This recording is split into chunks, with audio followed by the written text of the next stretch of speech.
Karena kalau kita hanya mengalami kelahiran, tidak mencapai puncaknya sampai kepada kebangkitan, semuanya akan sia-sia. Ya, makanya kalau di gereja ini agak sedikit mengarah kepada Alkitab, karena hukum tertinggi di tempat ini adalah Alkitab. Yang saya boleh katakan amin.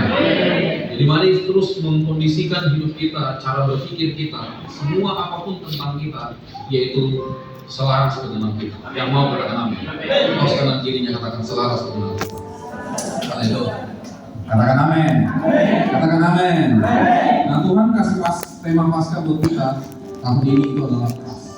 Jadi nanti mulai Jumat ini sampai nanti hari Minggu saya akan banyak berbicara tentang ini, dan mari kita tangkap baik-baik.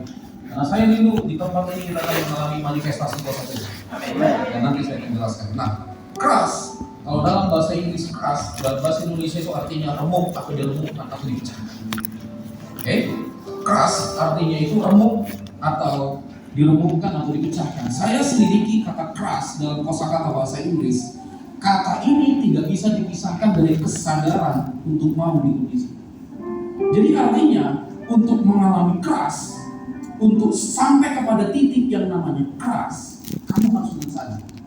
Jadi sifatnya aktif. Dengan sadar mau disakiti, dengan sadar mau dirugikan, dengan sadar harus berjuang mengalami kepahitan. Dengan sadar. Jadi bukan dipaksa-paksa lagi. Dengan sadar harus datang ke tempat ibadah meskipun lagi sakit hati. Dengan sadar harus terus melangkah tetap mengasihi meskipun mengalami yang tidak enak. Keras. Amin. Katakan amin. Amin. Katakan amin. Amin. Katakan amin. Amin. Saudara, Allah menciptakan kita. Kasih tahu kanan kiri kita. Ya, itu 3 unsur. Angkat baik-baik. Itu 3 unsur. Yang pertama itu unsur roh. Unsur roh itu ada di mana? Ada di sini. Selalu saya katakan, kalau lagi galau, kalau lagi sedang mengalami tekanan yang berat, jangan ngambil keputusan. Yes. Kalaupun harus mengambil keputusan, dengarkan yang ada di hati. Amen. Itu jauh lebih real. Karena Tuhan selalu terkoneksi dengan hati. Sekali lagi saya katakan, Tuhan selalu terkoneksi dengan hatimu. Nah, hati ini tertutupi oleh unsur yang kedua, yang namanya adalah unsur jiwa. Jiwa itu terdiri dari 3. Yang pertama pikiran kita, yang kedua itu adalah perasaan kita, dan yang ketiga itu adalah keinginan atau kehendak kita. Alkitab berkata, bahkan pesan Tuhan buat kita di bulan ini salah satunya banyak berbicara tentang perubahan akal budi atau pikiran kita. Kenapa? Akal budi, unsur yang kedua dari kita, itu sudah banyak dipengaruhi oleh dunia. Saudara hidup lahir dari keluarga seperti apa, kamu akan seperti itu. Saudara dididik dari keluarga yang seperti apa, kamu akan menjadi seperti itu. Makanya ketika mendengarkan firman Tuhan, ada pergolakan di dalam pikiran saudara. Istilah orang kesehatan, psikologis, dia berkata konflik batin.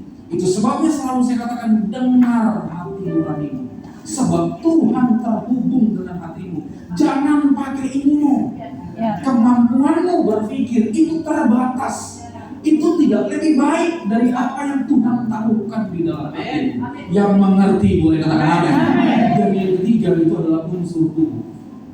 Yang kalau dicubit sakit, yang kalau kena sayapan itu luka. Itu unsur tubuh. Jadi kalau manusia seutuhnya itu terdiri dari 3 itu. Sekali lagi saya katakan unsur roh. Dan itu sentral pusatnya itu ada di hati. Hati nurani kita. Makanya kalau hati nurani sering kita sangkal, kita abaikan, hati nurani itu akan tumpul. Dan apa dampaknya kalau tumpul? Imanmu akan kandas. Kalau kita hidup tanpa iman, kita mau hidup buat apa lagi? Jadi semua hidup harus berdasarkan iman. Amen. Saudara bekerja harus berdasarkan iman. Artinya apa? Bekerja buat Tuhan. Betul, hasilnya kita yang menikmati karena kasih Tuhan buat kita. Tapi segala sesuatu yang kita lakukan, semuanya karena Amin. Yang setuju boleh katakan amin.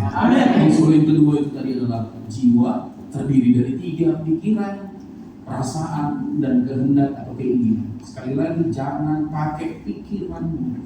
Karena pikiran kita ini yang selalu diisi oleh dunia. Perasaan kita ini yang selalu diisi dengan dunia. Isi jiwamu itu dengan baca firman Tuhan. Enggak mengerti, baca.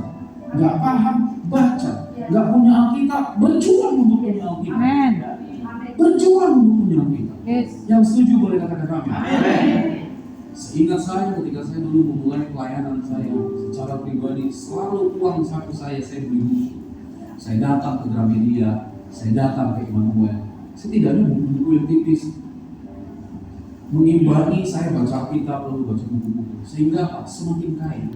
Jadi cara berpikir lama-kelamaan, secara terus-terus itu berpikir dari cara berpikirnya Tuhan, berpikirnya firman Tuhan. Jadi nggak pakai perasaan. Kan harus begitu. Kita pegang hati kita. Kadang-kadang hati pun harus melepaskan Tuhan. Amin. Yang setuju boleh katakan amin. Yang ketiga, untuk kasih tahu kanan kirinya, Tuhan ciptakan kita itu utuh. Ku tetap cinta, ku tetap cinta, walau badai datang menerpa, ku tetap cinta. Tangan kanannya, ku tetap setia, ku tetap setia. Ini doa kami, ku tetap setia. Walau taufan datang, walau taufan datang menerpa, ku tetap setia. Terlalu banyak yang Tuhan telah beri, takkan mungkin ku balas dari apa yang ku miliki.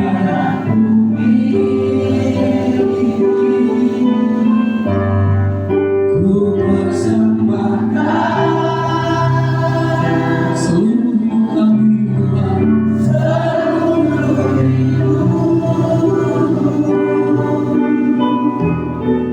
dan ku tetap cinta, dan ku tetap setia untuk selamanya.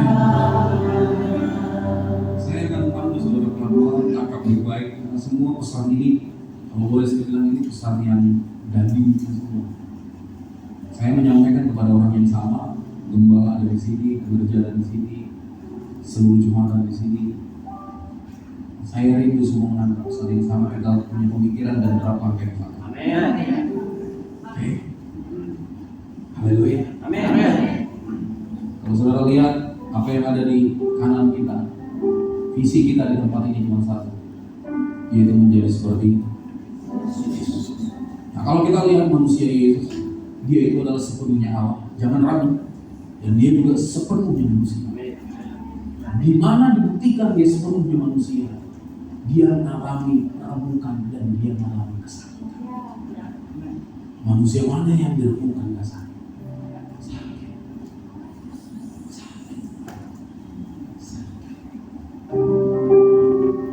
Multimedia tolong bantu saya akan buktikan beberapa ayat karena kita bicara tentang Yesus. Matius pasal 26 ayat 20 sampai 21 bisa dilihat di depan. Matius pasal 26 ayat 20 sampai 21. Perhatikan baik-baik. Matius pasal 26 ayat 20 sampai 21. Ayat 20 berkata begini, setelah hari malam. Dengan baik-baik, setelah hari malam. Buat saya, sepenggal kalimat ini itu punya pengertian. Setelah hari malam. Karena Alkitab di dalam Kejadian 1 berkata Allah memisahkan terang dan gelap. Malam secara profetis itu bicara tentang kegelapan. Setelah hari malam, artinya Yesus selalu bertindak melewati dan setelah Yesus duduk makan bersama-sama dengan kedua belas murid itu. Memang rasanya tidak enak duduk bersama-sama kalau semua yang ada di situ masih mengumpulkan atau masih menyimpan syak. Makanya dikatakan setelah saya berdoa supaya tidak ada syak di antara kita. Amen. Yesus duduk makan bersama-sama dengan kedua belas murid itu. 21 berkata, dan ketika mereka sedang makan, dia berkata, aku berkata kepadamu, sesungguhnya seorang dari antara kamu akan menyerah. Keras yang pertama yang perlu kita renungkan adalah Yesus itu rindu makan bersama dengan para muridnya pada waktu itu di malam Paskah. Tetapi Yesus juga tahu salah seorang dari antara muridnya akan menyerahkan dia, akan menjual dia. Dan kita tahu harganya 30 keping. Seorang di antara kamu akan menyerahkan. Saudara bayangkan, dia rindu makan bersama para murid, tapi dia tahu dari antara para murid ada yang menyerah. Pernah nggak kita makan barang, kita bayarin lagi, kita atur jadwalnya lagi, kita kasih tempat yang terbaik, tapi orang yang kamu ajak makan justru dia menjadi pengkhianat. Justru dia jadi pengkhianat. Pernah nggak? Yesus tahu. Dan itu sangat kecil. Saya sering katakan begini bahwa saya tahu ada hamba-hamba Tuhan itu ngomongin saya di belakang dulu itu saya tahu. Apalagi sebelum tahun 2021, sebelum gereja kita diresmikan oleh Badan Pekerja Daerah Sipil BPD Bali dan Mungkin. Wah itu ngomongin. Salah satu yang ngomongin saya kemarin itu lagi terjepit keadaan yang sangat sulit. Lalu mereka memberanikan diri ngomong sama saya untuk meminjam sejumlah uang.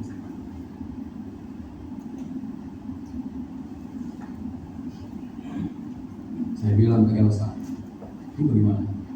Kasih. Dia bilang kalau nggak terganggu yang lain kasih aja.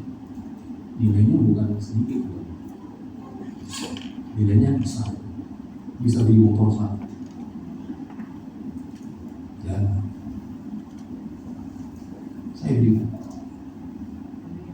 sampai dia nggak enak. Saya bilang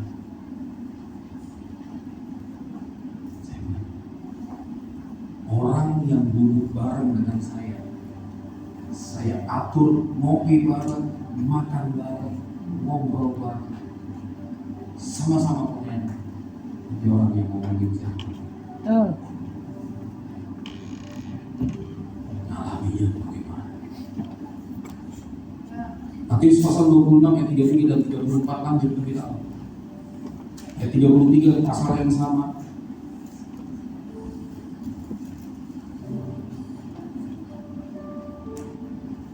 Petrus menjawabnya, biarpun mereka semua tergoncang imannya karena engkau, aku sekali-kali tidak. Ayat 34. Yesus berkata kepada Petrus, aku berkata kepadamu, sesungguhnya malam ini sebelum ayam berkokok, engkau telah menyangkal aku 3 kali. Maka kita mendapati orang yang selama ini, saya dulu sering ada pengerja ngomong begini sama saya, dimanapun mau kuliah, saya ada di sini. Dengar itu pertama kali itu kayak pujian malaikat yang ada di bumi. Dimanapun abang berada, aku akan ada. Itu kayaknya G sama dengan ku tetap cinta, ku tetap cinta. Itu kayak G sama dengan gitu. Oh itu indah banget.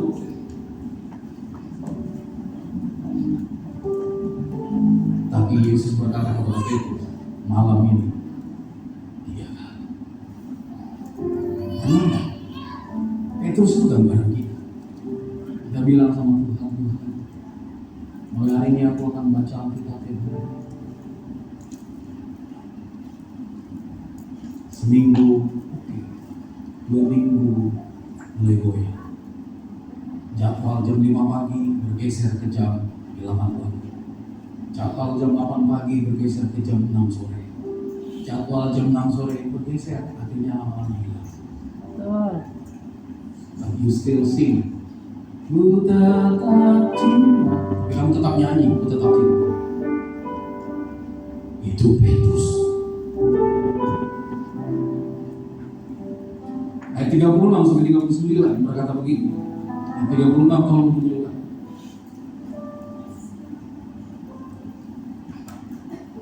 Maka sampailah Yesus bersama murid-muridnya ke suatu tempat yang bernama Getsemani. Saudara tahu Getsemani artinya buat orang Ibrani? Dalam bahasa Ibrani kuno, Getsemani itu artinya taman kesepian.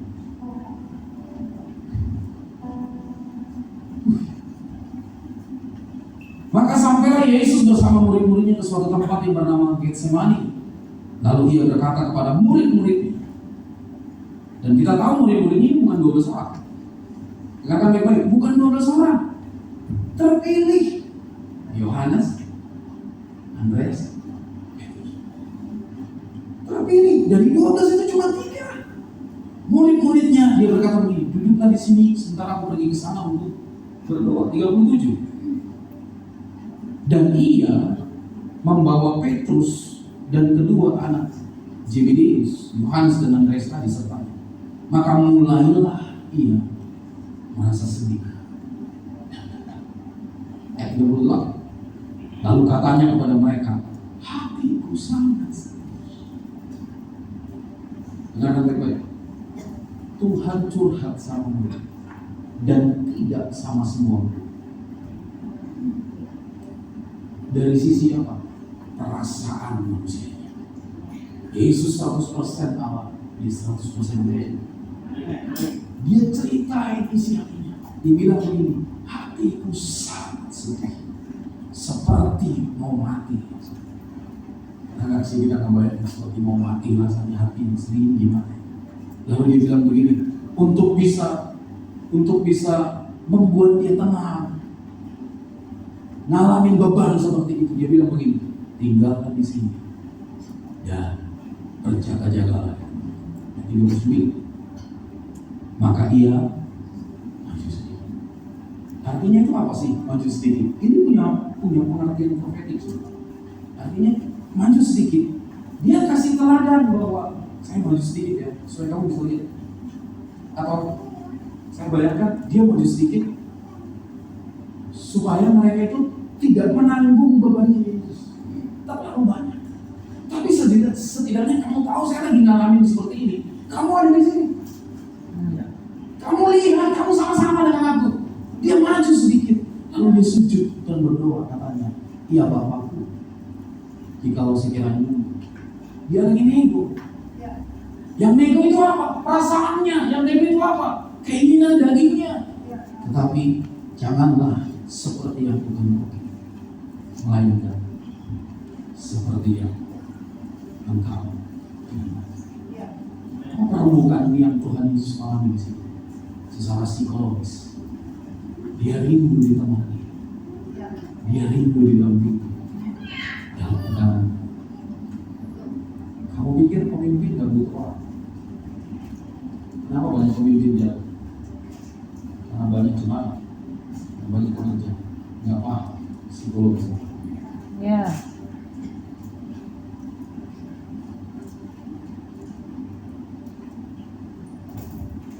Saya nggak mungkin cerita curhat isi hati saya kepada semua orang. Ya. Akan jadi gembala murahan. Betul. Ya, ada hal-hal yang saya tidak ceritakan kepada orang-orang tertentu. Hanya saya itu. Kenapa? Belum waktunya. Nanti kita baru terbebani sama seperti kamu. Makanya Yesus maju sedikit.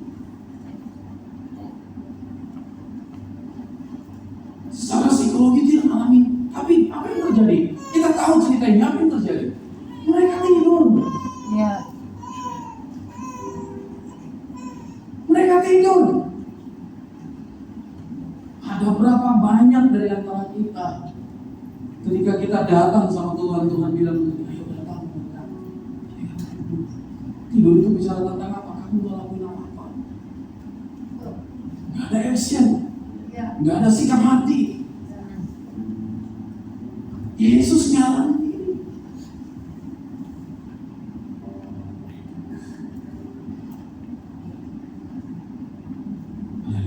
Amen. Lanjut ya. Dalam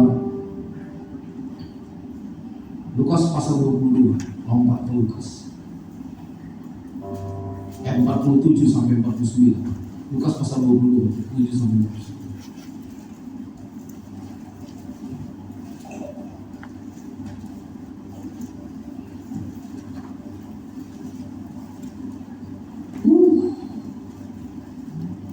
Ayat 47 berkata, waktu Yesus masih berbicara, datanglah serombongan orang, sedang muridnya yang bernama Yudas, seorang dari ke-12 murid itu, berjalan di depan mereka. Jadi dia tidak ada dalam rombongan Yesus yang di Taman Getsemani, tapi dia ada di rombongan yang lain. Yudas mendekati Yesus untuk mencium. Saudara, mencium Yesus yang dilakukan Yudas itu adalah kebiasaan orang Ibrani. Murid kepada guru, orang yang dekat. Itu kebiasaan mereka. Nah, ayat 48 berkata begini.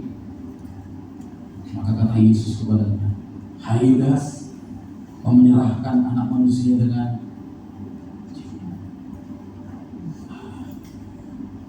sekali lagi saya katakan, kebiasaan orang Ibrani yang namanya mencium itu adalah hanya kepada orang yang dekat. Nggak sembarangan orang. Nggak sembarangan. Ayat 49 berkata, ketika mereka yang bersama-sama dengan Yesus melihat apa yang terjadi, berkatalah mereka, Tuhan, mustikah kami menyerang mereka dengan pedang? Murid-murid, apa sih maksudnya ini? Yesus dihianati oleh muridnya sendiri, orang yang dia pilih, orang yang dia tetapkan, bahkan menjadi salah satu orang strukturalnya sendiri. Benar. Ya. Saudara, buat orang Israel, buat orang Ibrani, uang itu sensitif. Uang itu sensitif. Buat mereka harus orang yang bisa dipercaya. Dan Yesus memilih Yudas. Tetapi justru kita lihat yang dipilih Yesus pun harus mengalami hal yang jahat. Ada berapa banyak dari antara kita sebenarnya jadi Yudas pada zaman sekarang? Ya. Kamu jadi pencuri. Pencuri uangnya Tuhan. Betul. Bukankah semua yang di kantong kita itu adalah milik Tuhan? Ya. Bukankah semua harta yang kita punya itu adalah milik Tuhan?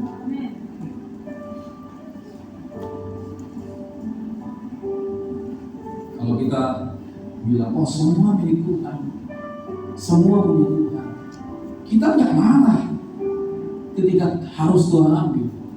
Ya. Kita nggak marah, kita nggak komplain ketika Tuhan harus minta ini semua. Karena milik Tuhan. Ya. Kalau katanya punya Tuhan, kita nggak marah kalau harus diapa-apain Tuhan. Ya. Tapi intervensi kita, keputusan-keputusan kita terhadap apa yang kita punya yang sesungguhnya milik Tuhan, itu justru membukakan itu. Tanpa kita sadari, kita menjadi seorang Yudas pada zaman sekarang. Ya. Itulah yang terjadi. Oh, haleluya. Kita kembali ke Matius pasal 27 ayat 46. Kita lihat lebih dalam apa sih permukaan Yesus tadi. Matius 27 ayat 46. Kira-kira jam 3. Jadi kalau Jumat nanti jam 3 waktu Israel, berserulah Yesus dengan suara nyaring, Eli, Eli. Eli itu bahasa Ibrani kuno. Bahasa Ibrani modernnya itu memakai kata Abuni, Abah, Eli, Eli, lama sabarani. Artinya Allahku, Allahku, mengapa engkau meninggalkan aku? Dikatakan bahwa Tuhan Yesus merasa ditinggalkan oleh Allah. Tahukah saudara bahwa salah satu perenungan yang paling berat, kalau dia direnungkan dagingnya itu biasa. Saya yakin ini perenungan yang paling berat. Apa? Merasa ditinggalkan. Merasa. Kita lihat satu video yang lama. Video yang lama ini tentang bagaimana Yesus sebelum disalib sampai di akhir hidup. Tolong dipejamkan lampu, tolong di sini.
kembali disegerakan, ada yang biasa aja.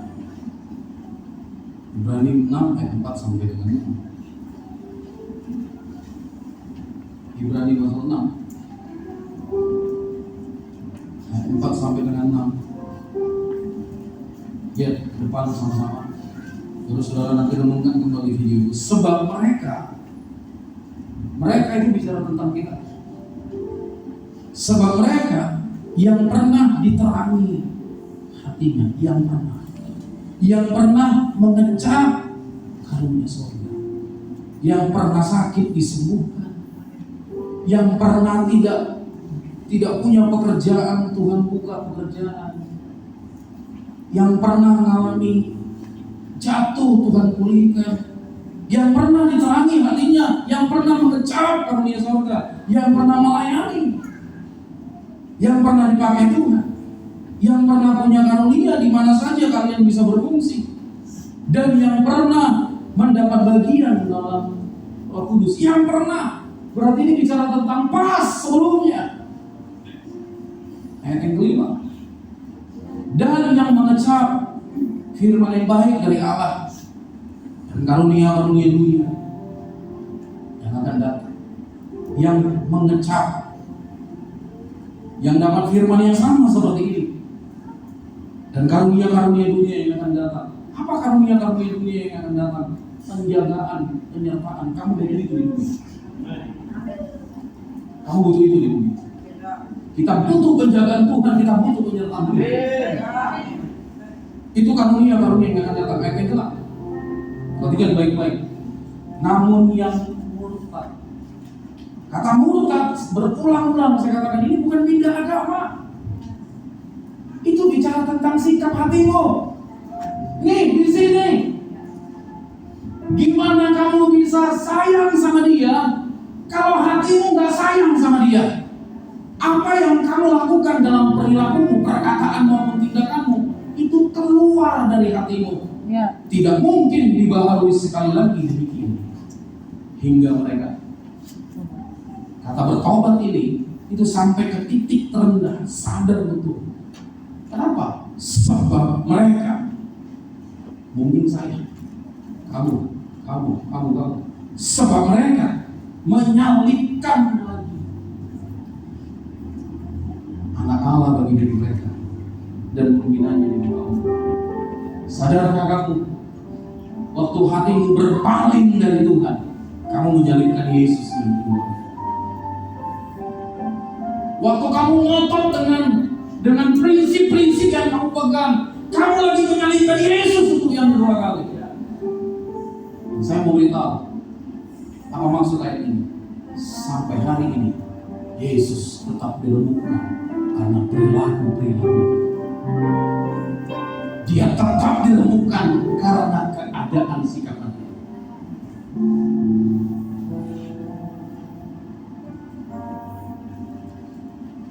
Kita lihat video tadi, kamu lagi sedang buat dia seperti itu lagi.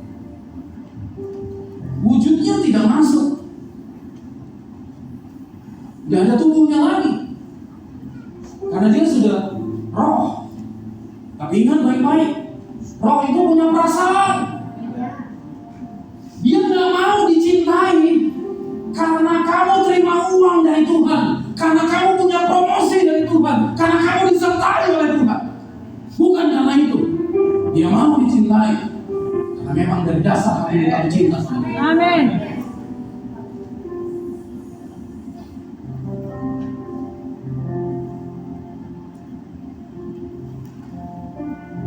Saya tadi diskusi sama Elsa. Firman Tuhan yang di KKR kemarin bagus. Wah. Tapi nggak akan saya undang. Ketika orang itu datang ke Pulau Bali, nggak akan saya undang lagi dari Bimbang. Saudara tahu kenapa? Perilakunya merah. Saya bilang sama Elsa. Hari Senin saya ketemu kardinal, tanggal 21 Senin. Saya besok ketemu untuk perjanjian kami retreat HMC yang berikut. Saudara, saya ngajar buat mereka cuma healing movement. Nanti hari Senin itu untuk termin pembayaran yang kedua. Apa yang saya dapat dari mereka? Pak Niko kemarin singgung, Pastor Oli, yang kamu terima dari Tuhan ini sesuatu yang banyak mencari. Dia waktu ngomong begitu itu saya langsung di mobil itu langsung terus terang, saudara, saya itu mengalami tekanan. Nggak ada yang tekan saya, pemimpin saya nggak tekan saya, Pak Niko nggak tekan saya, Pak Paul Wijaya nggak tekan saya, Pak Samuel Karnadi nggak tekan saya, Ketua BPD nggak tekan saya, banyak bantu saya belakangan ini. Apa tekanannya? Saya melihat banyak pelayan Tuhan, melayani tapi hatinya menjauh dari Tuhan. Tapi banyak jemaat Tuhan saya mendapati mengalami stagnan, tidak bertumbuh, keras, abai. Sadarkah saudara, kita sedang ada di akhir dari akhir zaman? Sadarkah kamu, masa sulit itu sudah ada di depan mata?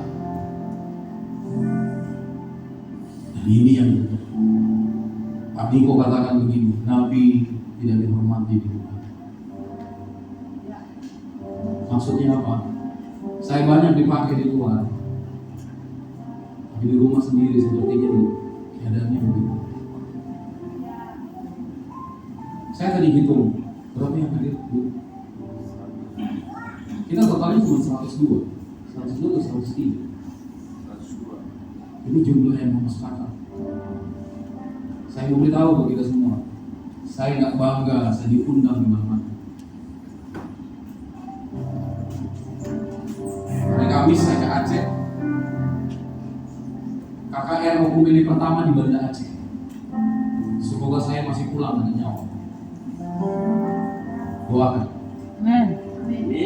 Banda Aceh, KKR pertama, OI Kumene di Banda Aceh. Hanya ada 4 gereja di sana. Adik saya yang berpimpin dengan fasilitator yang lain. Sabtunya bicara di salah satu unit berapa, pokoknya modal. Kalau itu tempat yang aman, siapa yang berani mengobrak abrik markas tentara? Ente. Tapi bagaimana kalau itu? Saya nggak bangga dengan itu. Saya nggak bangga dengan itu. Saya bangga waktu saya lihat Lexi berjuang hidup dalam kebenaran. Ini orang dinyatakan gagal sebagai pendeta oleh BPD secara akademis, tapi saya standing conviction, saya berdiri teguh, saya bilang jangan pernah gagalkan orang itu. Kamu tidak tahu perjuangan dia dari 3 tahun yang lalu, bangun jam 3 pagi, mempersiapkan diri jam 4, berangkat jam 5, sampai Singahaja harus jam 7 pagi, dan itu bertahun-tahun. Yes. Jangan gagalkan itu. Itu bagian saya. Bukan bangga ketika saya diundang di mana. Kamu lihat ada di Facebook saya? Nggak ada. Saya bukan pendeta yang nggak ada, bakal nggak ada di Facebook saya. Saya bukan anti sosial media, sosial. Saya nggak bakal.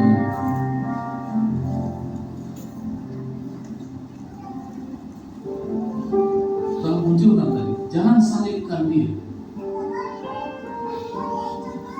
Kamu nggak doa pagi, kamu menyalibkan Tuhan.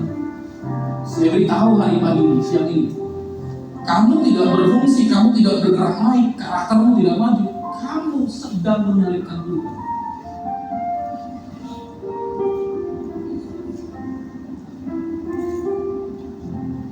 Lagu ini jadi jawaban. Ku dipilih hatimu, di pikiranmu, dan bawaku mendekat di mana kau tinggal. Kau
kayak gini, dia gambar ini, itu biasa. Ini menentukan kamu rapture atau nggak rapture. Dengarkan baik-baik. Ini menentukan kamu masuk surga atau tidak masuk surga. Ini bukan nakalmu itu. Nih, segala sesuatu kebanggaan kita, orang bilang itu keinginan, itu adalah salib. 1 Petrus pasal 4 kebanggaan kita itu adalah salib, nggak ada yang lain. Mahkota itu nanti, bukan di bumi, nanti.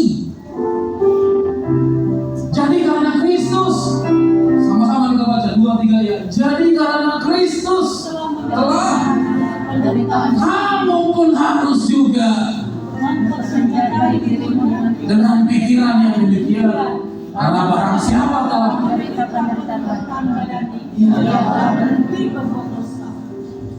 kamu harus punya pikiran bahwa Yesus menderita, aku pun harus menderita. Dari sisi mana? Berbagi. Dari sisi mana? Kalau kamu gak punya pikiran ini, ayat yang kedua, supaya waktu yang sisa jangan kamu pergunakan menurut tetapi tiga, sebab cukup banyak waktu kamu pergunakan untuk melakukan kehendak orang-orang yang tidak mengenal Allah. Kamu telah hidup dalam muka-muka hawa nafsu, keinginan, kemampuan, pesta pora, perjamuan, dan kenyimbangan berada di dalam.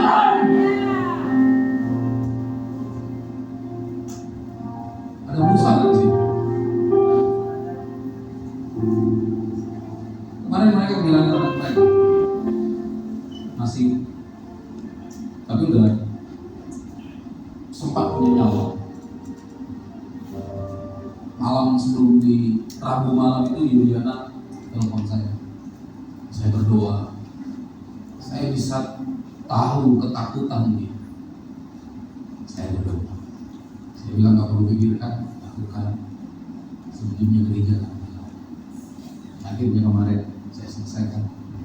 Setelah saya ngajar, pakaiannya saya pakai training di bawah, pakai kaos. Mungkin ini gaya pendeta yang ada aneh. But still, bagian saya sebagai pendeta, saya jalankan. Saya tidak hanya sekedar kubur itu seperti binatang, karena dia sudah manusia.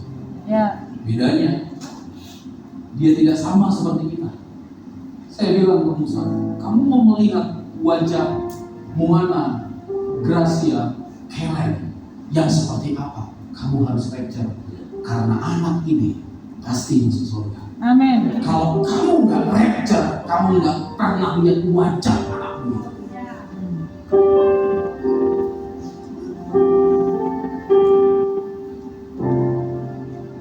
Kalau kita boleh jujur, ini yang kita lakukan. Versi pengertian juga ada yang ini. Pengen dilihat, pengen diperhatikan, pengen dipuji, pengen diterima. Buat apa? Buat apa? Saya kadang-kadang ngisi waktu saya di Sragen kemarin, bagaimana saya itu diposisikan seperti saya ini mahasiswa yang saya layani gereja dosen saya dan pendeta-pendeta gereja seluruh Sragen. Saya cuma mahasiswa, tapi diposisikan sebagai komandan buat mereka. Dan saya mau tahu itu ada penghormatan Bapak buat saya. Dan itu tidak perlu dibanggakan sedemikian rupa. Nggak ada, nggak masuk Facebook saya itu. Nggak masuk sosial media saya, biasa aja. Biasa aja. Bagaimana mereka melihat gereja ini? Kenapa? Karena Tuhan menganugerahkan kepada saya sesuatu. Dan saya mau anugerah ini kamu bisa hargai, tidak seperti orang Israel yang menolak Yesus karena Nabi ditolak di rumahnya sendiri. Yang terjadi, kita harus akui ini terjadi. Amen. Ayat yang keempat, sebab itu mundur ayat yang ketiga tadi supaya tahu ayat yang keempat. Ayat yang ketiga, Sebab telah cukup banyak waktu kamu pergunakan untuk melakukan kehendak-kehendak orang-orang yang tidak mengenal Allah. Kamu telah hidup dan semua. Tetapi ketika kita memilih untuk tidak melakukan ini, sehingga kita tidak menyalibkan Yesus yang kedua kali, ayat yang keempat, apa yang terjadi? Mereka heran. Siapa mereka yang heran? Yang melakukan itu, yang masih hidup di dalam hawa nafsu, pesta pora dan lainnya. Mereka heran bahwa kamu tidak turut mencemplungkan diri. Bahasa TB1 dikatakan mencemplungkan diri. Artinya apa? Waktu kamu berbuat dosa, kamu itu lagi sebenarnya, ini bagian yang telah Tuhan kasih sama kamu, bagian dari kekudusan Allah, bagian dari kemuliaan Allah. Tapi ketika kamu memilih untuk hidup di dalam hawa nafsumu, kemabukan, pesta pora, kamu itu mencemplungkan diri, masuk ke dalam itu. Makanya ada keselamatan di situ. Mencemplungkan diri bersama-sama mereka di dalam kubangan ketidaksenonohan yang sama. Dan mereka memfitnah kamu. Makanya gak heran ketika kamu dulu sama dengan mereka, kamu akan dibilang gini, sok kudus, sok suci. Kamu gak tahu ada sumpah, main nikah aja, gak mikir orang tua yang melahirkan. Saya beritahu kepada kalian semua, sejak dini kami berdua sudah mempersiapkan masa depan pendidikan anak kami. Kami Noko, Weber, Elroy, silakan kalian tahu sejarah kami. Buat saya itu adalah berkat. Buat saya itu menutup aib saya di tengah banyaknya kekeraman rumah tangga. Dengarkan baik-baik. Saya sudah siapkan semua tabungan untuk masa depan itu. Dan saya nggak akan pernah mau keluar perkataan, Bino, bayar buat papi ya. Papi sekolahkan kamu sampai ini, bayar ya. Anak tidak pernah memilih untuk mau melahirkan.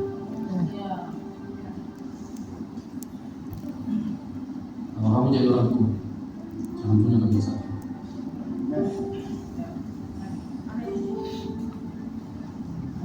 Makanya mereka memfitnah. Ngomong, ngapain kamu ikut GBI rumah dia itu? Ngapain kamu? Ngomongin, apalah banyak. Ayat yang kelima. Tetapi mereka harus memberi pertanggungan jawab kepada dia yang telah menghakimi yang hidup iman. Pada waktu selesai pelayanan kemarin di Bungkul, Marta tanya saya, Bang, ini mereka yang mati-mati ini nanti akan bangkit dengan catatan bangkit yang pertama kalau mereka hidup benar. Kalau kamu hidup dalam dosa, selesailah kamu, habis.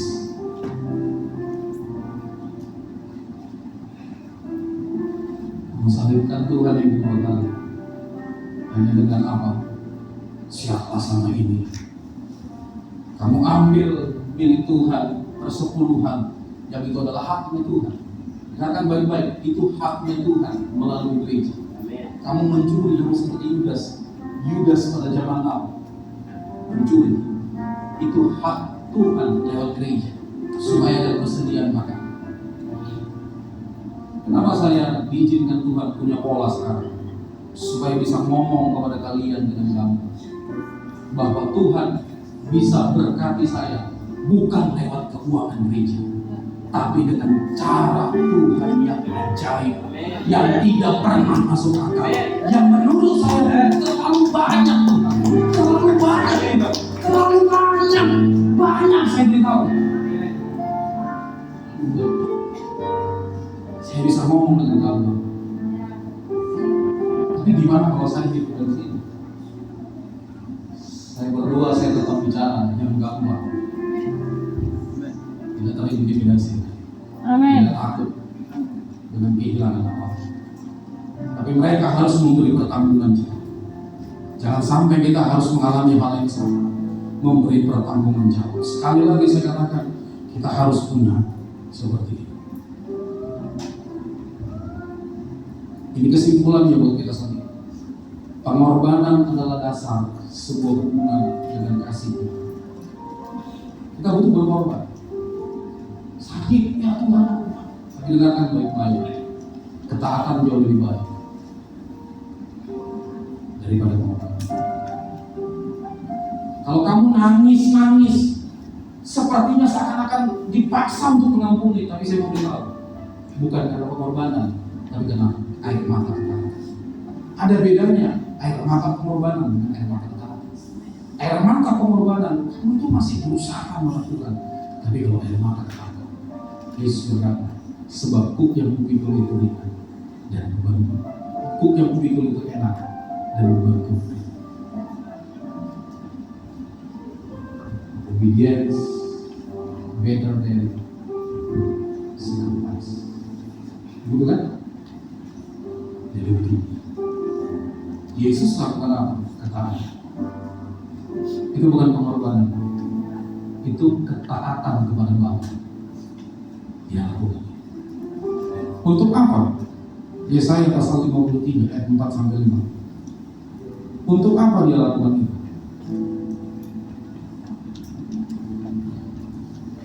Oh, haleluya.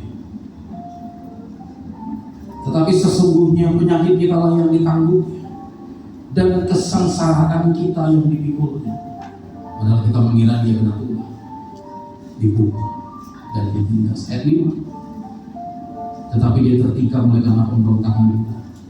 Dia diremukkan oleh karena kejahatan kita. Ganjaran yang mendatangkan keselamatan bagi kita ditimpakan kepadanya, dan oleh hidup-hidup tidak salah. Amen. Amen. Dengarkan baik-baik, ini tahun mulai. Amen. Kalau kamu gak pulih, bagaimana orang lain pulih? Kalau kamu gak pulih, bagaimana keluarga kamu? Pulang dari Aceh, setidaknya saya menyempatkan diri untuk bisa ketemu dengan orang tua, dengan keluarga saya yang lain. Untuk apa? Melakukan bagian saya, anak tertua, memberkati adik-adik saya, minimal dengan firman Tuhan. Kesempatan buat saya. Saya nggak tahu apakah ada kesempatan lagi di sini. Bisa berdoa. Itu jadi momentumnya. Amen. Lihat, kalau kita lihat secara jumlah, coba cek. Gereja ini lagi sakit. Ini lagi sakit. Ini juga nggak enak.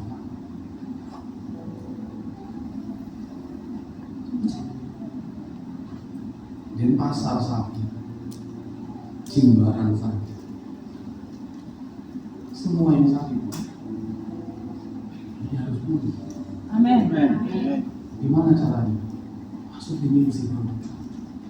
Dengan sadar, dengan rela, jalan. Sama seperti sahabat Yesus ini. Mereka nggak tahu ujungnya Tuhan tolong mereka, tapi mereka cuma ngomong sekalipun Allah yang bisa membuat kita mampu. Kita mau selesaikan misi. Nggak ada lagi superhero, yang ada superhero. Amen. Amen. Nggak ada superhero, yang ada superhero. Kelebihan yang satu menutupi kelemahan yang lain. Yang lemah harus dikuatkan, yang butuh harus ditolong. Itulah wajib baru. Kenapa? Ini permainan. Amen. Amen. Kalau kita lewatkan kesempatan ini, selesai. Tuhan bisa pakai yang lain. Kenapa masih tetap ada hadirat Tuhan di sini? Karena Tuhan masih percaya dengan gereja ini. Amen. Masih percaya. Masih percaya. Masih percaya. Masih percaya. Ayo selesai. Ayo selesai. Mungkin ada yang merasa, itu enggak, saya enggak butuh itu. Enggak apa-apa sebenarnya. Ini adalah himbauan saya sebagai bapak, sebagai pemimpin buat kalian, sebagai gembala. Ini adalah pesan saya. Amen. Makanya setiap Paskah, setiap Natal itu adalah pesan Bapak buat anak-anak. Nggak perlu pengkhotbah lain. Saya tidak punya pola. Nggak perlu undang artis, karena Natal bukan bicara artis. Natal bicara kandang domba. bukan anak. Kesederhanaan. Sama pasca bicara tentang Amen. kalau iya mau dilakukan, kenapa kita tidak mau? Ayo mau dilakukan oleh Tuhan. Amen. Bukan oleh